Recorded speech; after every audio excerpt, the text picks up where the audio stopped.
The bottom 20% of American households spend 82 cents of every single dollar just to survive. Housing, food, healthcare, gas in the tank. The top 20%? 64 cents. We're talking about the same country with the same four basic categories, but it's an 18-cent gap between them. And the gap really isn't about the size of the bills, it's about what's left over once the bills are paid. And what's left over is where wealth actually gets built or doesn't. So I wanted to know exactly where that 18 cents goes, so I pulled some actual data. And it split every American household into 5 income groups and mapped down precisely how the household budget changes as you move from group to group. Some of it will make sense the second you hear it. One number will surprise you. If you're anything like me, I was totally surprised. I've been staring at spreadsheets for over a decade. This one blew my mind. Here's how the government sorts this out. Every year, they rank every household in the country by income, and then they split them into 5 equal groups called quintiles. Each group represents about 27 million households. In today's numbers, if your household brings in less than $29,932 a year, you're in the bottom quintile. Cross 57,452 and you're in the middle. Cross 94,511 and you're in the fourth. And once you're past 155,925, you're in the top 20% of the entire country. If you're a working professional bringing in a solid income, there's a good chance you already know which one of these you're standing in. Keep that number in your head because it matters in just a minute. So let's build the actual budget group by group and comment below and let me know where you stack up against these figures. The lowest quintile spends $35,046 a year on average. Housing alone eats 41% of it. Food takes another 15.6%. Healthcare, 10.3%. Transportation, 15.1%. Add those 4 up and you get 82% of the entire budget gone before a single dollar touches savings, retirement, or anything resembling investing for the future. And I want to be clear here. These aren't lazy people making bad choices at all. These are households whose fixed costs simply don't leave them room to do anything else. Move up to the second quintile, roughly $30,000 to $57,000 a year, and the picture loosens a little. Total spending here is $50,054. Housing drops to 37.6%. Food, 13.7%. Healthcare, 9.3%. Transportation actually ticks up a little bit, slightly to 17.1%.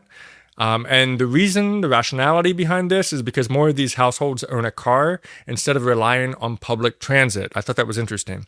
Essentials here land at 77.7% of the budget. Still the overwhelming majority of every paycheck, but a little room is starting to open up. There is something that you can control here. Most people are overpaying for their phone bill and they don't question it. It's a theme of today's video.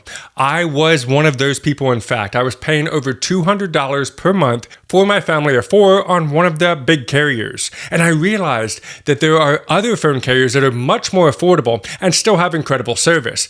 Tello Mobile, in fact, helps you take back control over your phone bill with phone plans starting at only $5 a month and unlimited at only $25 a month. That pricing is not a prank. It's on America's largest 5G network, so you can take control over higher costs today.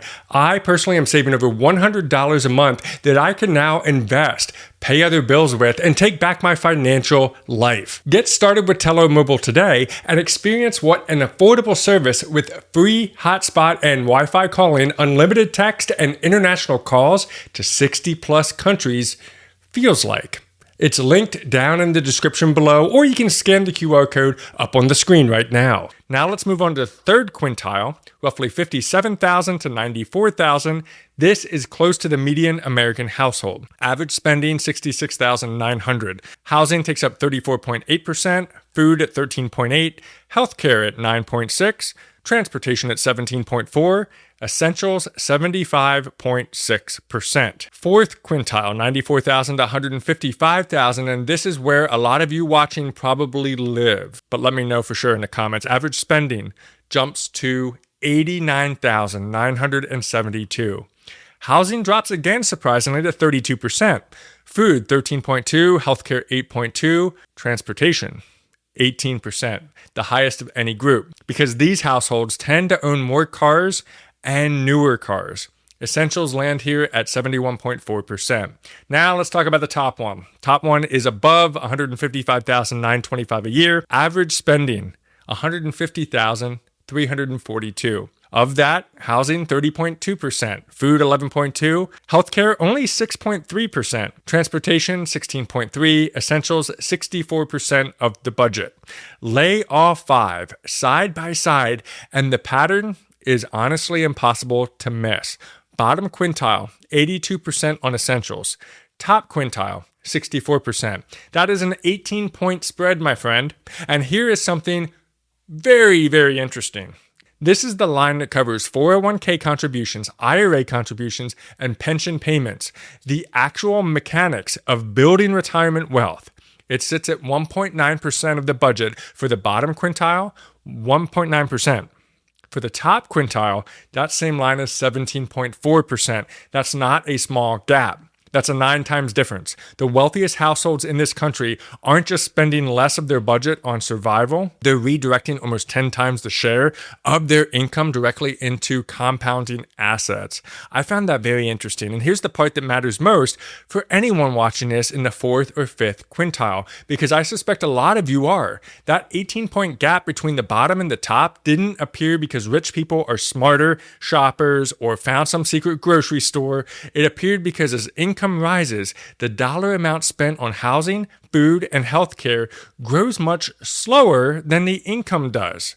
A $150,000 household isn't eating 6 times more food than a $35,000 household. They're just not. They're eating maybe 3 times more. That gap between how fast your income grows and how fast your fixed costs grow, that gap is where wealth gets built, or where it quietly gets spent on things that feel like progress but aren't. This is exactly the trap I fell into for years without fully realizing it. Now, I identify as an average everyday guy at the end of the day, and for a long stretch of my 20s and my 30s, I let my essentials grow right alongside my income. Bigger paycheck, nicer apartment, newer car, bigger income, and the gap I should have been capturing for myself just quietly closed back up every single time I got a raise. Where's the picture of the Audi? Where's it at? Oh, there it is. Yep, I had that car. And what a waste of money it was. When I finally woke up, I decided this is stupid. It's costing me way too much money, and I can actually upgrade to a newer car, and it was a Honda Accord, brand new, believe it or not.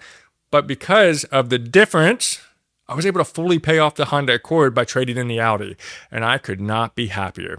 Tell me what your biggest financial mistake was down in the comments below. See, paying your bills on time and building wealth turned out to be 2 completely different sports.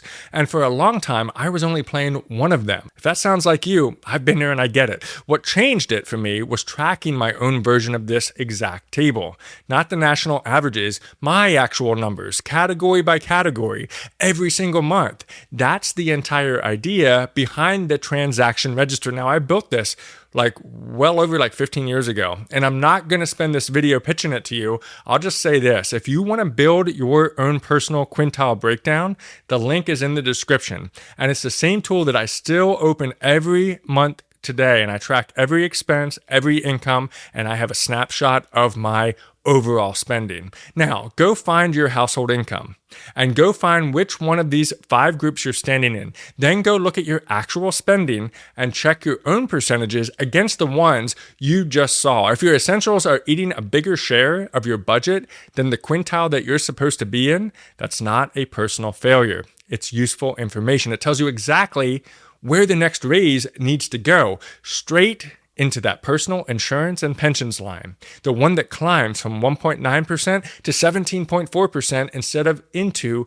a bigger version of the life that you already have. You have the power in your control. And the kind of people who care enough to sit through this entire video to this point, you're not normal. And I mean that as a compliment.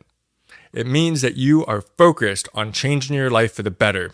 And that puts you ahead of anyone who never even sees this. Your financial adventure continues by checking out this video next. Keep building your Sharpe money, and I'll see you on the next video.